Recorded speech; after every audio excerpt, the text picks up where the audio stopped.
मेरठ में आईआईएमटी विश्वविद्यालय में प्रवेश पत्र नहीं मिलने पर छात्रों का हंगामा, तोड़फोड़, गेट पर जड़ा ताला, विश्वविद्यालय के बिजली कनेक्शन को भी काटा।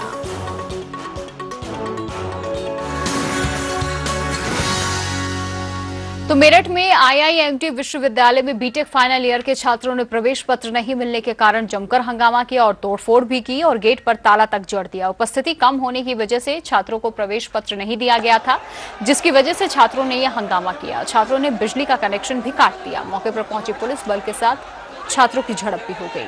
भारी पुलिस बल मौके पर है। आपको बता दें कि छात्रों ने कल भी हंगामा किया था। फिलहाल मौके पर भारी पुलिस बल की तैनाती कर दी गई है, जबकि छात्र अपने भविष्य को अधर में जाता देख भड़क उठे हैं और पूरे मामले में विश्वविद्यालय को दोषी ठहरा रहे हैं।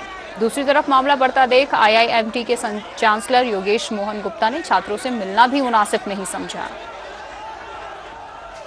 तो इनका मामला है B Tech fourth sem final year, सब बच्चों का शॉर्ट अटेंडेंस लगा के लखनऊ यूनिवर्सिटी को जबरदस्ती पैसे लेने के चक्कर में पर बच्चे से 10,000 रुपये की डिमांड करी गई, जिससे 96 बच्चे 9,60,000 रुपये एक घंटे में कमाना चाह रहे। हमने हाथ जोड़े, रिक्वेस्ट करी, हमने इनसे इतनी रिक्वेस्ट करी जो इनके हाथ में था। एक मर्सी रिक्वेस्ट होती है जो कॉलेज यूनिवर्सिटी को भेजता है, मर्सी रिक्वेस्ट भेजने के लिए कहा। इन्होंने मर्सी रिक्वेस्ट की ना भेजने की बजाय छात्रों को अपनी हनक दिखाने के लिए, छात्रों को डराने के लिए यूनिवर्सिटी को क्या फैक्स करा कि यहाँ पर छात्र नेता छात्रों की आवाज़ बुलंद करने आ गए हैं। यहाँ पे सीधा जिन बच्चों का 0% अटेंडेंस है उनका तो एडमिट कार्ड दिया गया, लेकिन हमसे जाति दुश्मनी निकालने के लिए हमसे पैसे मांगे जा रहे हैं एडमिट कार्ड लेने के लिए, और हमारा एडमिट कार्ड नहीं दिया गया। 20,000 रुपये मांगे जा रहे हैं। पिछली बार भी मुझे डिबाट किया गया था, 20,000 रुपये न देने की वजह से मैं डिबाट हो चुका। इस बार भी नहीं दिया तो मुझे फिर से कर दिया।